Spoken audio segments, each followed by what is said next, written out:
species, the Florida scrub jay, and I'm very happy to be able to introduce to you Audrey deRose-Wilson from Audubon, Florida. She's our speaker tonight.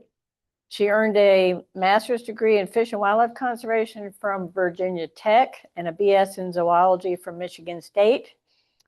She is currently Audubon Florida's Director of Bird Conservation and focuses her efforts on bird conservation and policy, including overseeing Audubon's coastal and Florida scrub jay conservation partnerships with agencies and other organizations, and leads grant-based fundraising for both programs.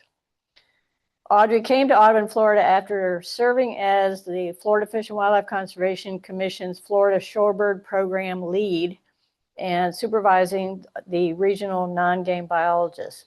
Prior to FWC, she worked as a shorebird biologist and avian program manager for the Delaware Division of Fish and Wildlife, which you all may know has been closely associated with red knot research. And Audrey was very much involved with capture, banding, data collection, and analysis of migratory shorebirds, including the red knot. So welcome, Audrey, and we're looking forward to hearing your talk. Oh, and by the way, this is Audrey's artwork on this shirt. She made this for the J-Watch program.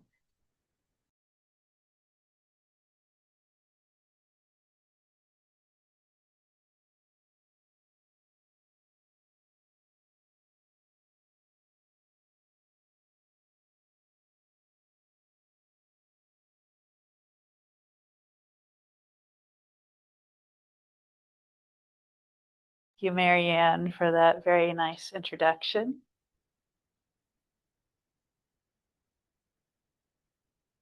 I guess I'll stand here and then I can.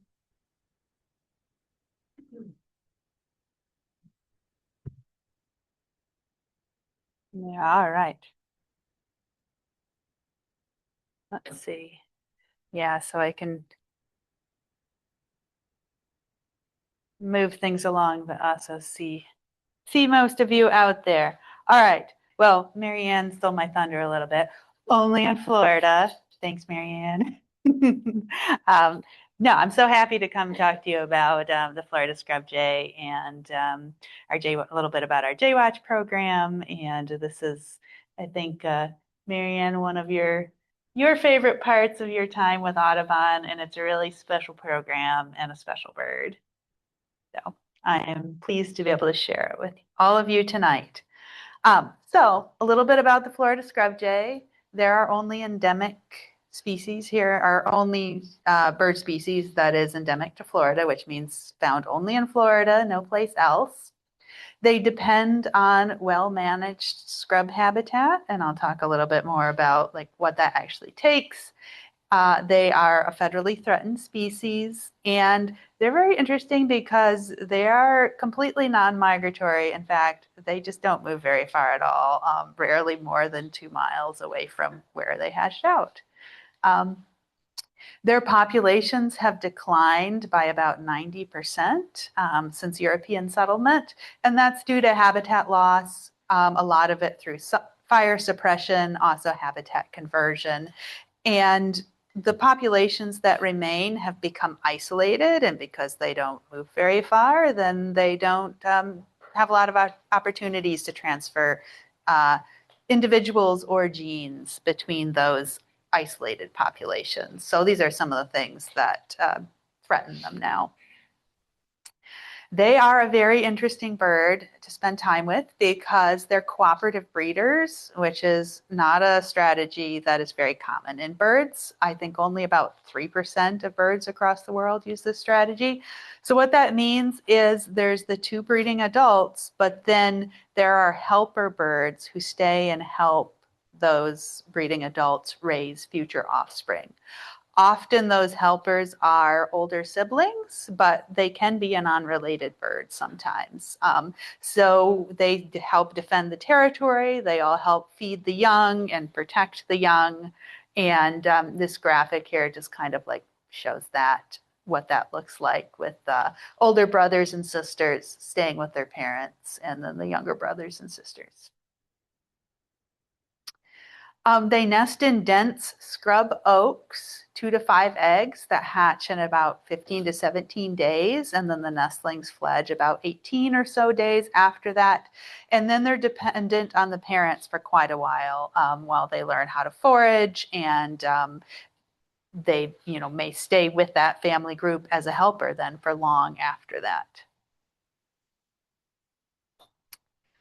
What do they eat? Acorns. So up to 8,000, a bird might cache up to 8,000 acorns per year. And acorns make up a really important part of the diet in the wintertime, but especially when they're raising their babies, they also depend really heavily on high protein and high fat food like arthropods, caterpillars, insects, small vertebrates, frogs, toads, lizards. This year during our J-Watch surveys, somebody saw them eating a nest of baby rabbits. Like, they really will eat whatever they can they can manage to eat, and they need those really nutritious food sources for their babies. With acorns, it's very interesting. They don't just bury those 8,000 acorns one time and then come back and eat each one. It's kind of like a garden for them. So they tend them, they go check on them. If they're getting moldy because they're too wet, then they move them around. They also treat the acorns from different species differently. So some scrub oak species have more tannins in the acorns, which makes them less digestible, but it also makes them last longer. So they leave those for later. They eat the good ones that won't last quite as long first, and then they go get the red oak acorns with more tannins. And what do scrub jays like? They're really habitat specialists. They need dry upland habitat, scrubby flatwoods, and what they're looking for, because I'm a short person, I can't necessarily see across it, but we always tell people like optimal scrub, you can kind of be out in it and mostly you can see across that whole landscape. So 4 to 6 foot tall scrub oaks, bare sand like you see in this picture for caching acorns, and just a few tall trees. Just a handful per acre that they can use for sentinels. But if there's more tall trees than that, then there's too many good perches for predators and they don't do as well.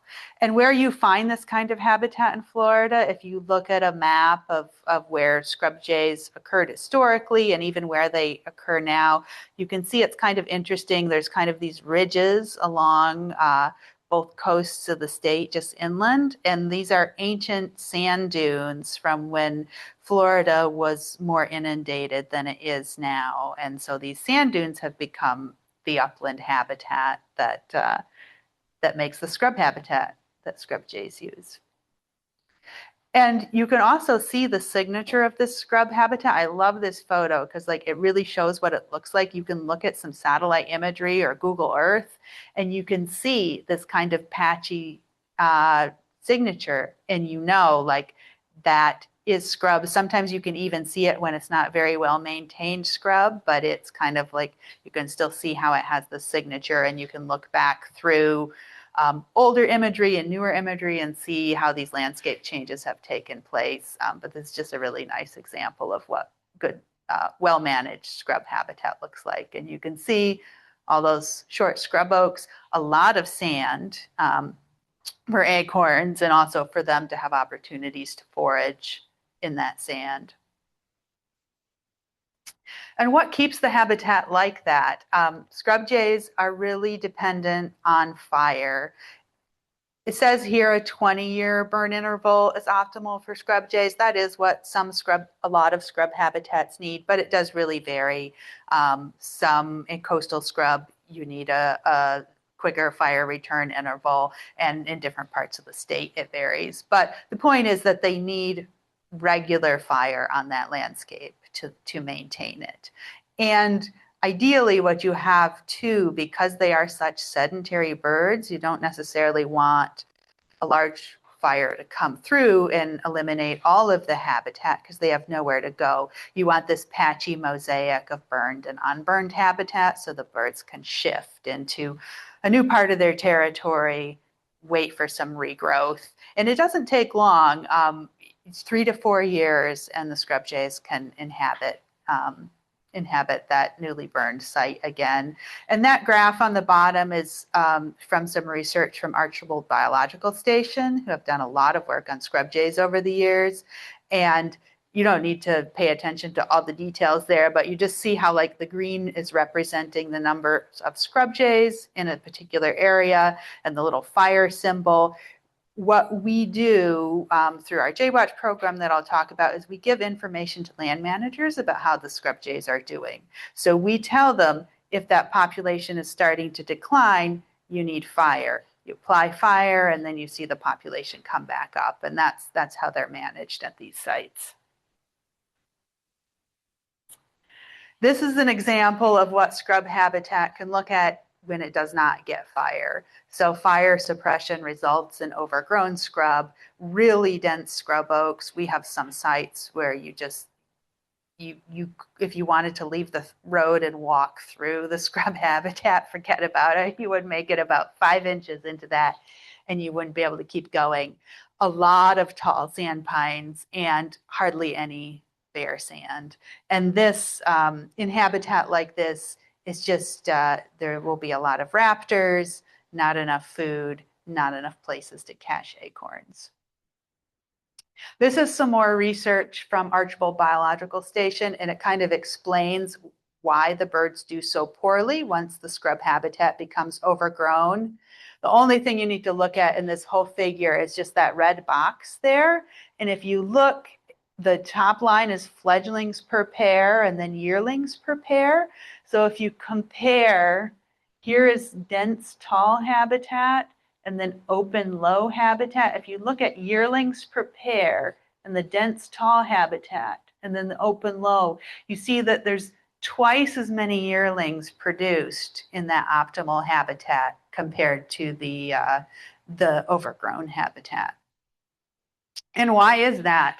Well, Archibald did more research and they found that in the overgrown scrub habitat, scrub jays spend a lot more time being vigilant because they're more at risk from predators.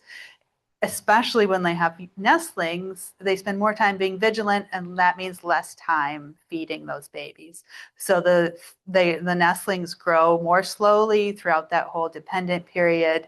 They are more vulnerable to starvation. They're also more vulnerable to predators because they are growing more slowly. So that really is, it seems like that's the mechanism for the reduction in reproductive success that correlates with habitat. A lot of other things have happened to scrub habitat besides just the fire suppression. There's not a lot of dry places in Florida, and they're in high demand for development, for, they're places where people want to live, agriculture. So there's been a lot of land conversion. That's a big part of why we have lost so much of the scrub habitat in Florida. And then as you see, we have some scrub jay sites that are right adjacent or even intermingled with neighborhoods. And you do see the scrub jays able to persist in those neighborhoods for a little while, but they're probably facing a lot of the same things that the scrub jays face in the overgrown scrub. They just are not doing as well there. So these are just some of the threats that can come to jays living in neighborhoods. Collisions with cars, predation from other predators, some of which might be attracted to humans, alternative foods, like we talked about how important it is for them to get those high protein, high fat food sources when they're raising their babies. If they're raising them on birdseed from a bird feeder, they don't grow as well, they don't grow as strong, they don't produce as high quality birds. And then, of course, as areas are developed, it becomes very hard to have fire in those areas because of dealing with the smoke and the challenges of burning in an urbanized environment. All right, so changing gears a little bit just to talk about Florida scrub jay population trends. There have been a number of different surveys over the years that further document the population. And you can see we have had this decreasing trend kind of throughout that time. There is a statewide census that was published in 2011, and that census was repeated in 2024. The results of that have not been published yet. We are anxiously awaiting them. And we're hoping that what we see is that decline is leveling out. And in fact, I think that we will see that with the 2024 survey, because these previous survey efforts, I'll talk a little bit more about this in future slides, but the largest population of scrub jays is in Ocala National Forest. And it's very difficult to quantify that population. It would be impossible to go count them the way we do at some other sites because there's too many. So you have to use some kind of statistical method, some sampling, and then some estimation method to ascertain how many scrub jays are in Ocala National Forest. And the previous census efforts did not really tackle that problem, but the one in 2024 has. So I think we will see that number go up, and maybe it's just better counting, but there are a lot of scrub jays in Ocala National Forest. So overall, that is certainly a positive. This just shows where Florida scrub jays were originally and where they still are. So you can see the counties with no historic records, and then all those counties in red in South Florida and some in North Florida is where they did occur historically, but have been extirpated, likely extirpated. And then the other colors indicate how many family groups there are in each of those counties.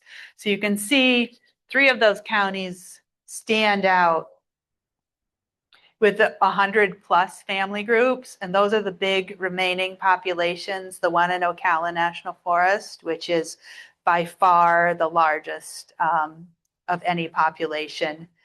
Merritt Island National Wildlife Refuge also has a large population, and Lake Wales Ridge, where Archbold Biological Station does, but all of the Lake Wales Ridge area has a lot of populations. So those are where the main strongholds are, but we have some other populations that are very important for scrub jays because they don't move around much. There's kind of this threshold number for family groups where below that number, the population is likely to decline. But if you can maintain it at or above that number, that is a genetically healthy population, and it's likely to sustain and persist over the long term. So that kind of magic number for Florida scrub jays is 40 family groups. So we always look at these populations, or it can be a complex of populations, as long as they're close enough for the jays to move between them. So we always look for, like, where do we have 40 family groups where there can be some exchange? Jonathan Dickinson State Park is the southern stronghold. They have a large population, and they are connected to some of the other nearby populations. In Marion County, the Cross Florida Greenway Triangle has 40 family groups, even though it's kind of a relatively small site, scrub jay speaking. They have done some really good and innovative habitat management to maintain that site. Yeah, so this is Cross Florida Greenway Triangle, and I like that little map that somebody's holding in the picture because it shows what this site looks like. It is triangle shaped. It's bounded by major highways, including I-75. They can't burn at all there as a result because there's just no place for the smoke to go. So they do a lot of mechanical treatment, which is a way of resetting the habitat, just like the fire, well, not just like, but in a similar fashion to what the fire would do. And it works really well for scrub jays at this site. You can see over the last 10 or so years, this population has flourished. It's grown. The orange circles are the probably the most important one to pay attention to. That's the number of family groups, and that's always the unit that we use with scrub jays rather than individuals or pairs. We talk about how many family groups we have. So you can see it's gone up and it's just hovering right around 40, that kind of magic number. The green bar at the top is the number of juveniles, which is the other thing we look at to see that, like, that indicates that this habitat is good because they are able to produce a lot of babies in it. And then we see a growing population overall. This is also, if folks here want to go see Florida scrub jays, this is probably one of the closer sites, this one in Ocala National Forest, for you to go see them. And this I just put up here because I wanted to talk about Ocala National Forest, but this is another place where you can go look on eBird to see where people have been seeing them, or else just look at Google Maps and look for that kind of scrub habitat signature and then go see if you can find them there. At Ocala National Forest, there's a lot of timber, obviously, but they've been doing a lot of management for Florida scrub jays as well. And it's actually pretty compatible because they can kind of, as long as they do the timber harvest right, it can function kind of as a habitat reset that the scrub jays need and create nice, really nice scrub habitat for them. So that population has been growing there, and we're excited to see if see the numbers when the census comes out. And then I just wanted to talk a little bit about stuff we can do to help Florida scrub jays. So I'm guessing a lot of people here probably remember the plans to develop some of the state parks. One of those was Jonathan Dickinson State Park. They were going to build a couple of golf courses in probably most of the scrub jay habitat that was there. And but people spoke up and the plan was scrapped, and that population and the other state parks that were part of the plan were continued to be protected. So even though they're on state land, they're on conservation land, they're on protected land, like, you just never know. You have to stay vigilant and keep working to keep them protected in those areas. This is another example of part of a complex of sites in Brevard County where it was purchased with funds for scrub jay habitat, but had become quite overgrown. And there were user groups there, especially bikers, who did not want to see the habitat restoration happen because it was removing some of the large trees that they liked for, shade, exactly. And so there was a long, like 2.5 or 3 year long negotiation between the city and the county and the user groups and scrub jay advocates who just showed up at county commission meetings and town commission meetings, on and on and on, and tried to work towards a good solution, which eventually they did. The habitat restoration happened, and they they relocated some of the mountain bike trails to the edge of the habitat so they could stay in some of the trees. But that only eventually was successful because, you know, the mountain bikers were showing up and advocating for what they wanted, and we needed a counterpoint. We needed somebody to show up and speak for the jays, and people did over a really long period of time. And it was impressive to see how it eventually turned out, and really a credit to the folks who showed up over and over again. But just another example, it's not like one and done. You purchase the land, you set it aside for scrub jays, but yeah, it requires continual management and vigilance. And then just supporting resources and management needed to restore and maintain healthy upland habitats, which in Florida is fire. When I only moved to Florida in 2019, and somebody told me everything you see in Florida is shaped by one of two forces, water or fire. So if you're in the upland, it's, you know, shaped by fire, and there can be replacements for that if, like, that's not an option, but this is always the best option. And then, of course, you can participate in community science like Audubon Florida's J-Watch program. So we monitor 46 sites, and you can kind of see roughly where they are on the map. I think I have some more details about the surveys on the next few slides, but this is from one of our volunteer appreciation events. This is actually at Jonathan Dickinson State Park. I think in 2023 is when we were there. What J-Watchers do is they help land managers get the information they need to manage their lands for scrub jays. So we have a consistent protocol. This is actually our 25th year of J-Watch. So we've been using the same protocol for 20 years statewide. And we tell land managers how the jays are doing, you know, over time at their site, and give them annual data that they can then turn around and put that into a management plan or decide when to do their burns based on it. And the other thing that J-Watch does is it's a fun community. It's hard because it's in June and July in the scrub, but it is really fun. It's a fun activity for volunteers. It creates a real sense of community. You're out there, you're sweating, you're bleeding in the scrub, you're all banding together, you're watching these scrub jays that like all depend on each other. And yeah, people really do enjoy it.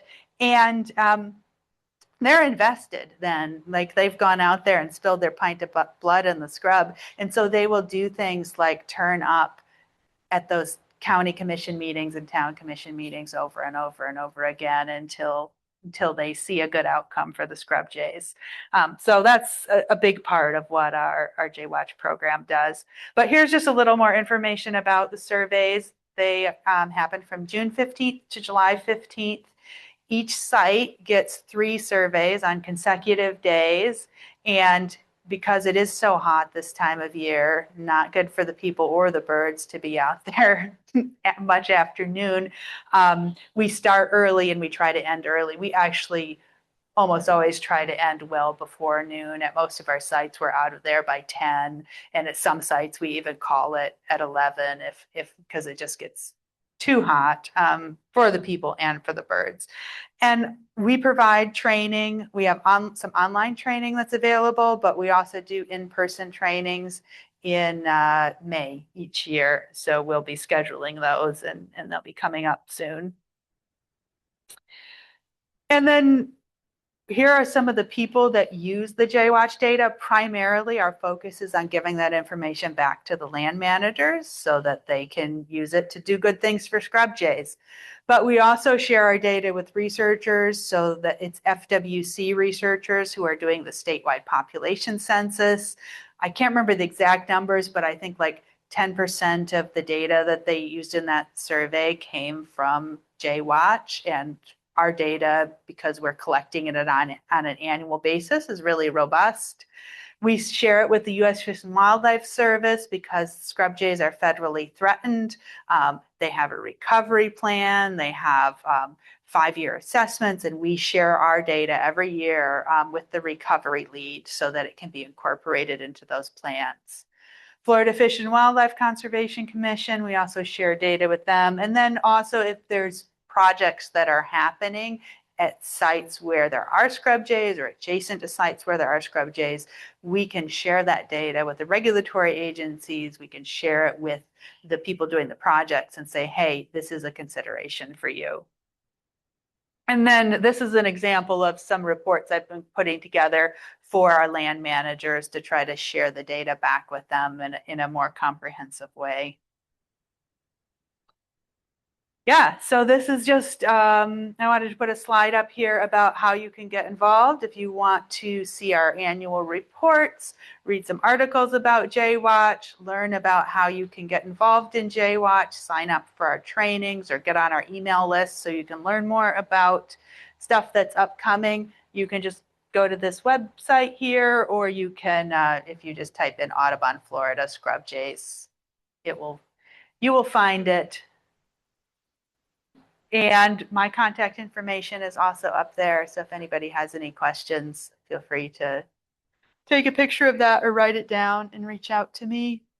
And yeah, that's all I have to say. Does anyone have any questions? Yeah. Just curious about the job. Yeah. Seems like it's mostly wrong to somebody towards trees. About that. Not all of it is scrub habitat. Did you, when you were there, do you remember going out on the tower where you can go out and you can overlook a lot of the scrub habitat?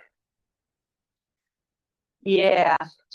Yeah, they are a lot of tall pines. They have a lot of red-cockaded woodpeckers as well. And so it just depends on which type of habitat you are in. But they do have some really nice scrub habitat, and they've been doing their population was declining even though they had good habitat, and then they found out like genetically it had been isolated for too long and genetically it wasn't strong, so they've been doing translocations there and have really seen the population start to grow again since they did that. So yeah.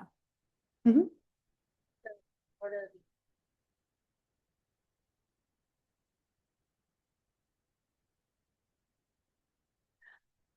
I don't think Georgia has anything similar. Do you know that, Marianne?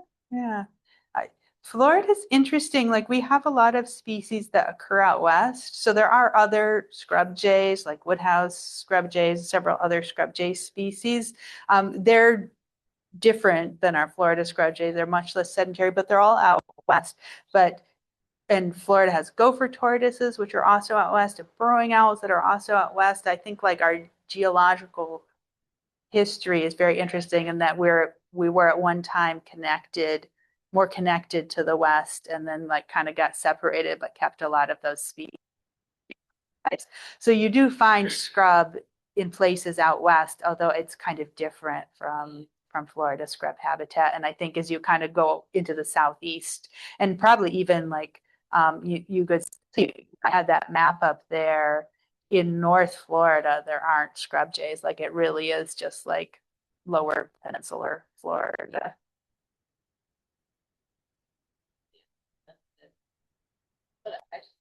It's an H2.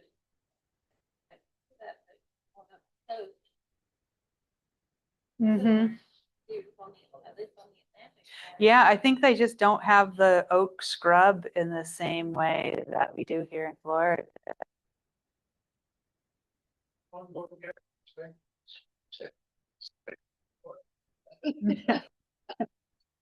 Oh. Yeah, I think we always say is like we can't do it. So you if you're championing the Florida scrub jay, then care about the scrub habitat, and if you care about the flamingos, then like care about their Everglades habitat.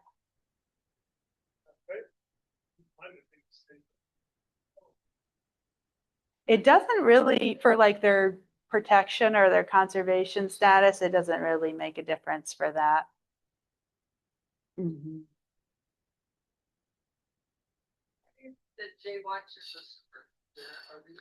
Yeah, that's a great question. So what we're doing on Jaywatch is we're trying to figure out how many families are and how many babies there are, and how many overall birds. But those are the two big pieces: how many family groups and how many babies.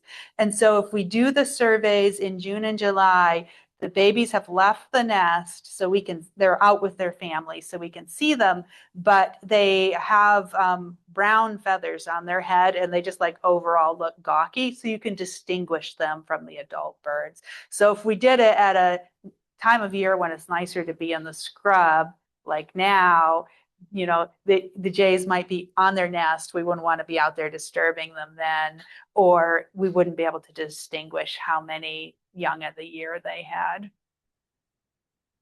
Yeah.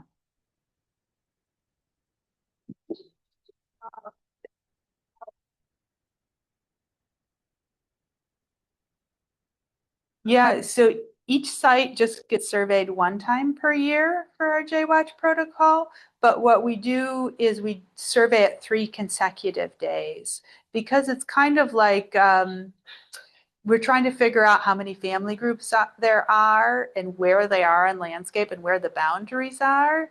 So each day you go out, you get some more clues about what's happening. And then finally, by the third day of covering the same survey, you sit down and you piece that all together, and you can put together a pretty good picture of how many family groups you have and where the boundaries are. Because when you're out there looking at the birds, you're looking at how they behave and how they interact with each other and which ones are hanging out together. And did you see, birds come from over here and birds come from over here?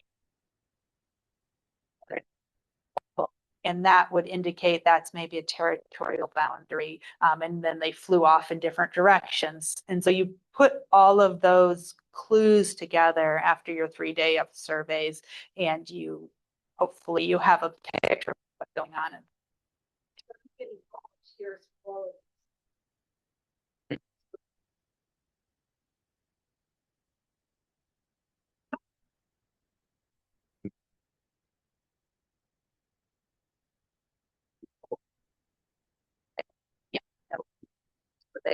They can go to this one, and then if they have weekends for their schedule is, the next weekend they can.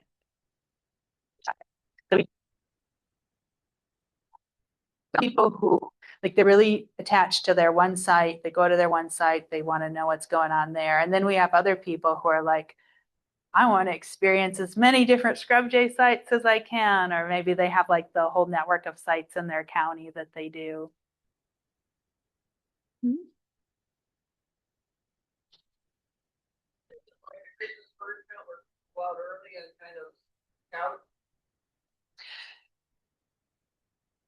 That's a good question. Not really. A lot of our sites require special access or maybe even like 4-wheel drive vehicles or something. So you're usually going out as part of a team. But what will happen is the person who's leading the survey will go out in advance. There's usually a flag or some kind of marker at each survey site. And so they'll go out, make sure that they're visible and they're marked so people can find where they're supposed to do the surveys. So somebody does do that scouting, but it's more to make sure the route is prepared, and then the team just goes out together to complete the survey.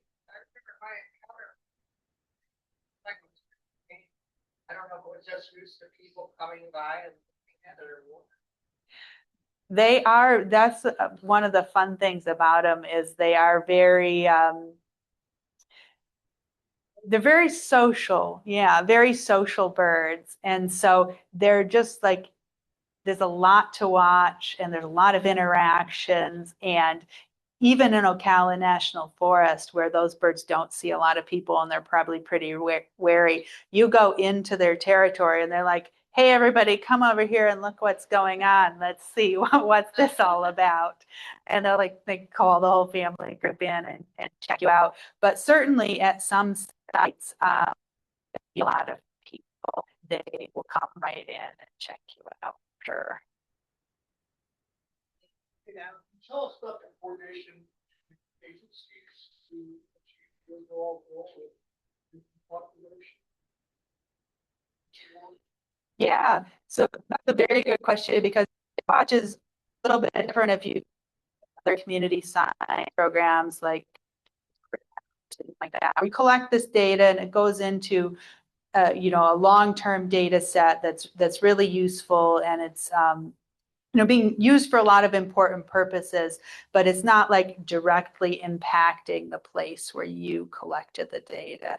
For Watch, that's our goal. Our primary goal is we collect this information, we create apps and reports, and we get that right back to the land manager because we want them to have information about the sprays to incorporate into their plans for where they next year and have that data on an annual basis. So Jay Watch doesn't survey every place where there's scrub jays. What we do is we focus on places where there are populations of scrub jays, but the land manager doesn't have the capacity internally to conduct their own annual surveys. So that's where JWatch volunteers come in. We come in and we help make that happen and help get the data back to those partners. So we are really integrated with our partners. They ask, the JWatch goes where we're invited to go, and we provide the products after the survey that land manager needs that will help them make the best use of the data. And the volunteers provide the workforce to get it done that they have. So yeah, it's our partners are an equally important component of JWatch, and having that coordination, cooperation, and the feedback of the information you collected for JWatch a few months later is able to be incorporated in management plans.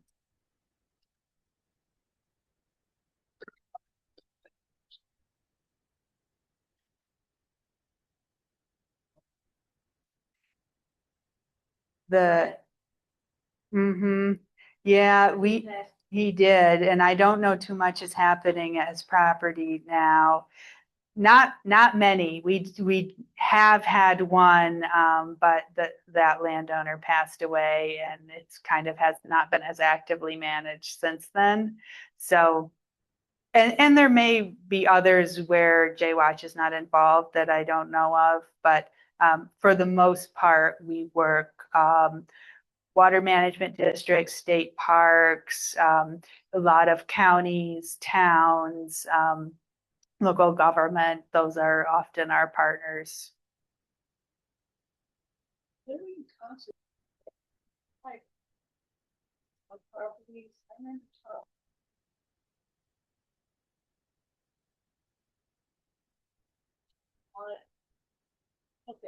don't think they wanted the state to buy the land. Something to protect the states. I don't know anything about that one. I know that Fred Hunter's family was interested in some kind of easement like that, but it didn't. It didn't end up working out. But I don't know about the one in Lake Wales Ridge.